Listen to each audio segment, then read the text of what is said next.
মুহররম মাস আসলে একটা অন্য রকমের একটা ভাব লক্ষ্য করা যায়, বিশেষ করে আশুরাকে উপলক্ষ করে। আশুরা শব্দটা আশারুন শব্দ থেকে এসেছে। আশারুন শব্দের অর্থ হলো 10। সে থেকে আশুরা বলা হয় হলো 10 তারিখের সংঘটিত ঘটনাবলী বুঝাতে আশুরা বোঝানো হয়েছে। তো মুহররম মাস এটা পবিত্র মাস। 12টি মাসের মধ্যে 4টি মাস পবিত্র। এই 4টি মাসকে হারাম মাস বলা হয়। আল্লাহ রাব্বুল আলামিন সে ঘোষণাটি দিয়েছেন। তো মুহররম মাস এই 4টি পবিত্র মাসের একটি। আল্লাহ রাব্বুল আলামিন বলছেন, ইন্না ইদ্দাতাশ শুহুরি ইনদাল্লাহি 12 শাহরান, যে আল্লাহ রাব্বুল আলামিনের কাছে মাসের গণনা হলো 12টি। মিনহা আরবাআতুন হুরুম, যার মধ্য থেকে 4টি মাস হলো হারাম মাস, পবিত্র মাস।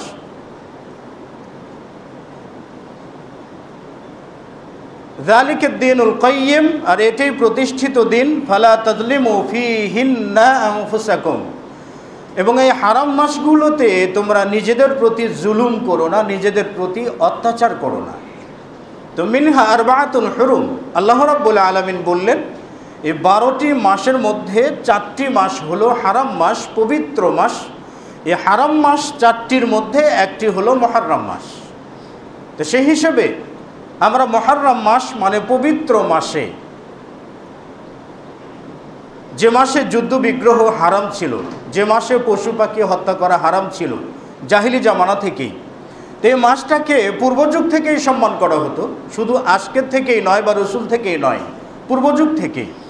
সহিহ বুখারীতে হাদিস এসেছে, আবি বাকরাত রাদিয়াল্লাহু তাআলা আনহু থেকে বর্ণিত, তিনি বলেন যে ইন্নাজ জামানা ক্বাদ ইস্তাদারা কা হাইআতিহি ইয়াওমা খালাকাল্লাহুস সামাওয়াতি ওয়াল আরদা, যে নিশ্চয়ই জামানা, নিশ্চয় সময়, নিশ্চয়ই কাল, আমরা যে সময়ে বাস করি, যে সময়ের নিরিখে আমরা আমাদের বয়স বাড়ে, আমাদের বয়স কমে, জন্ম নেয় শিশু, আবার হয়তো বা 60-65 বছর পরে তা বুড়া হয়ে যায়, এই যে সময়। তো রাসূল সাল্লাল্লাহু আলাইহি ওয়াসাল্লাম বলছেন, ইন্নাজ জামানা ক্বাদ ইস্তাদারা কা হাইআতিহি ইয়াওমা খালাকাল্লাহুস সামাওয়াতি ওয়াল আরদ, সময়টা চলমান রয়েছে, সময় বা যুগ এটা চলমান রয়েছে ঠিক সেই দিন থেকে। ইস্তাদারা কা হাইআতিহি ইয়াওমা খালাকাল্লাহুস সামাওয়াতি ওয়াল আরদ, যেই দিন আল্লাহ রাব্বুল আলামিন আসমান এবং জমিনকে সৃষ্টি করেছেন, সেদিন থেকেই সময়টা চলমান রয়েছে, সময়টা বলবৎ রয়েছে পৃথিবীবাসীর উপর। এবং রাসূল সাল্লাল্লাহু আলাইহি ওয়াসাল্লাম বললেন যে আস-সানাতু 12 শাহরান, বছর হলো 12 মাসে। মিনহা আরবাআতুন হুরুম, তার মধ্যে 4টি হলো হারাম মাস। সালাতুম মুতাওয়ালিয়াতুন, 4টি হারাম মাসের মধ্যে 3টি হারাম মাস লাগাতার, একটির পর একটি, একটির পর একটি, এভাবে লাগানো। যুলকাদা, যুলহিজ্জা ওয়াল মুহররম, জিলকদ, জিলহজ এবং মুহররম, এই 3টি মাস হলো লাগোয়া। রাসূল সাল্লাল্লাহু আলাইহি ওয়াসাল্লাম বলছেন ওয়ার রাজাব, এবং রজব মাস। মুজারা বাইনা জুমাদাই ওয়া শাবান, সেটা জুমাদিউল আখির এবং শাবান মাসের মাঝামাঝিতে আসে হলো রজব মাস। এই হাদিস থেকে বোঝা যায় যে 4টি মাস হলো হারাম মাস, পবিত্র মাস, যেটা আল্লাহ রাব্বুল আলামিন কর্তৃক ঘোষিত, এবং রাসূলুল্লাহ সাল্লাল্লাহু আলাইহি ওয়াসাল্লাম আল্লাহ রাব্বুল আলামিনের সে ঘোষণাটাকেই নবায়ন করে বলেছেন। তাহলে 12 মাস রাসূলুল্লাহ সাল্লাল্লাহু আলাইহি ওয়াসাল্লামের বর্ণনা অনুযায়ী আল্লাহ রাব্বুল আলামিন যেদিন আসমান এবং জমিন সৃষ্টি করেছেন সেই দিন থেকেই 12 মাস চালু রয়েছে পৃথিবীতে, সেটি হলো আরবি মাস। আমরা ইংরেজিতে যে মাসগুলো গণনা করে থাকি, সেই মাসগুলোর ইতিহাস পর্যালোচনা করলে যেটা পাওয়া যায় যে ঈসা আলাইহিস সালাতু ওয়াস সালামের জন্মের প্রায় 300 বছর আগে থেকে মোটামুটি ইংরেজি মাসের প্রচলন শুরু হয়। আর আমরা ইংরেজি মাস যে মাসগুলো গণনা করি, ইংরেজি মাস 12টি মাস, মোটামুটি তার মধ্যে 8টি মাস হলো বিভিন্ন দেবদেবীর নামের অনুকরণে তৈরি করা। যেমন উদাহরণস্বরূপ যদি বলি, জানুয়ারি আমরা বছরের প্রথম মাস আমরা গণনা করি, যদিও প্রাচীনকালে সূচনা লগ্নে মার্চ ছিল প্রথম মাস, পরবর্তীতে জানুয়ারি প্রথম মাস হয়। তো জানুর নামক দেবতা ছিল রোমানদের দেবতা। এই জানুর নামক দেবতার নামের অনুকরণে জানুয়ারি মাসের নামকরণ করা হয়েছে। অনুরূপভাবে ফেব্রুয়ালিয়া নামক দেবতার নামে ফেব্রুয়ারি, মার্চ নামক দেবতার নামে এপ্রিল, যেটা অ্যাপ্রোডাইট থেকে এপ্রিল শব্দের উৎপত্তি হয়েছে, এটাও এক দেবী বা দেবতার নাম অনুসারে বলা চলে যে প্রত্যেকটা মাসই কোনো না কোনোভাবে দেব দেবীর পূজার সাথে সম্পৃক্ত। অথচ জন্মগতভাবেও ইংরেজি মাসের গণনাটা আরবি মাসের গণনার অনেক অনেক পরে এসেছে, হাজার হাজার বছর পরে এসেছে। দুঃখজনক বিষয় হলেও যে আমরা মুসলিম, প্রত্যেকটা নবী রাসূল এসে আরবি মাসেরই গণনা করেছেন। মুহররম, সাফর, রবিউল আউয়াল, প্রত্যেকটা নবী রাসূল এটাই গণনা করেছেন, সালাফগণ এটাই গণনা করেছেন। কিন্তু আজকের যুগে আমরা মুসলিমরা ইংরেজি মাসের গণনার সব থেকে বেশি গুণী। আজকে যদি জিজ্ঞেস করা হয় যে আজকে আরবি মাসের কয় তারিখ, আমরা কয়জন বা বলতে পারবো? আমি বলছি না আরবি মাসের গণনাটা ইবাদত করলে সওয়াব হবে, কিন্তু এটা মুসলিম ঐতিহ্য, এটা মুসলিম ঐতিহ্য। আপনি কোনো ক্রমে এটা ভুলতে পারবেন না, এটা বলতে পারবেন না যে এটা মুসলিম ঐতিহ্য নয়, বরং এটা কি মুসলিমদের ঐতিহ্যের একটা বিষয়। যাই হোক, আজকে মাস নিয়ে বেশি কথা বলবো না। তো রাসূল সাল্লাল্লাহু আলাইহি ওয়াসাল্লামের ভাষ্য অনুযায়ী 4টি মাস হারাম, তার মধ্যে একটি হলো মুহররম মাস। মুহররম মাস অন্যান্য হারাম মাসের থেকে শ্রেষ্ঠ কি না, এই ব্যাপারে ওলামা ইকরামগণদের মাঝে ইখতিলাফ রয়েছে, অনেক ইখতিলাফ রয়েছে। যাই হোক, কেউ কেউ বলছেন যে মুহররম অন্যান্য হারাম মাস থেকে উত্তম, কেউ বলছেন জিলহজ মাস উত্তম। আল্লাহ রাব্বুল আলামিন বলছেন ওয়াল ফাজরি ওয়া লায়ালিন আশরি, ফজরের কসম, ওয়া লায়ালিন আশরি, এবং 10 রাত্রির কসম। এখানে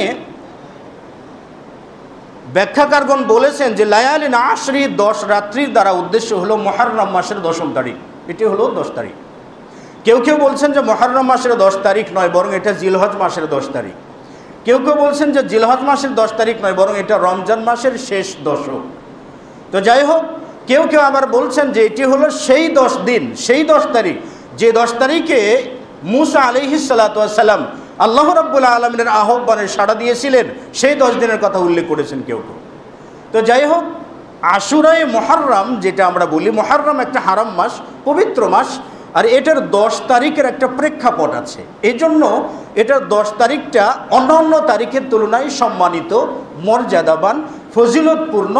এই 10 তারিখে সিয়াম পালন করলে রাসূল সাল্লাল্লাহু আলাইহি ওয়াসাল্লাম বলছেন যে সাওমু ইয়াউমি আশুরা আহতাসিবু আন ইউকাফিরাল্লাহু আস-সানাতাল্লাতী ক্বাবলা। আশুরার সিয়াম মানে এই মুহররম মাসের 10 তারিখে যে সিয়াম পালন করবে, এই একটি সিয়াম রাসূল সাল্লাল্লাহু আলাইহি ওয়াসাল্লাম বলছেন সামনের 1 বছরের গুনাহ মাপের কাফারা হবে। এটা ফজিলতপূর্ণ। সেই জন্য এই মুহররম মাসে ইবাদত যেটা শরীয়ত থেকে যেটা প্রমাণিত, সেটি হলো মুহররম মাসের 10 তারিখের সিয়াম পালন করা। আব্দুল্লাহ ইবনে আব্বাস রাদিয়াল্লাহু তাআলা আনহুমা থেকে বর্ণিত, তিনি বর্ণনা করেছেন যে লাম্মা কাদিমান নবী সাল্লাল্লাহু আলাইহি ওয়াসাল্লাম আল মদিনাতা, নবী সাল্লাল্লাহু আলাইহি ওয়াসাল্লাম যখন হিজরত করে মদিনায় গমন করলেন, তো ওয়াজাদাল ইয়াহুদা, তিনি ইহুদিদেরকে পেলেন ইয়াসুমুনাহু, তারা সিয়াম পালন করছে। মুহররম মাসের 10 তারিখে ইহুদিরা সিয়াম পালন করছে। তো রাসূল সাল্লাল্লাহু আলাইহি ওয়াসাল্লাম বলছেন মা হাদাল ইয়াউমুল্লাযী তাসুমুনা, এটা আবার কোন দিন যেই দিনে তোমরা সিয়াম পালন করছো? তখন রাসূল সাল্লাল্লাহু আলাইহি ওয়াসাল্লামকে ইহুদিরা বলল যে হাদা ইয়াউমুন আযীমুন, এটা অত্যন্ত মর্যাদা সম্পন্ন মাস, সম্মানিত মাস, মর্যাদাবান মাস। এই 10 তারিখে মানে মুহররম মাসের 10 তারিখটা এটা অতি মর্যাদা সম্পন্ন।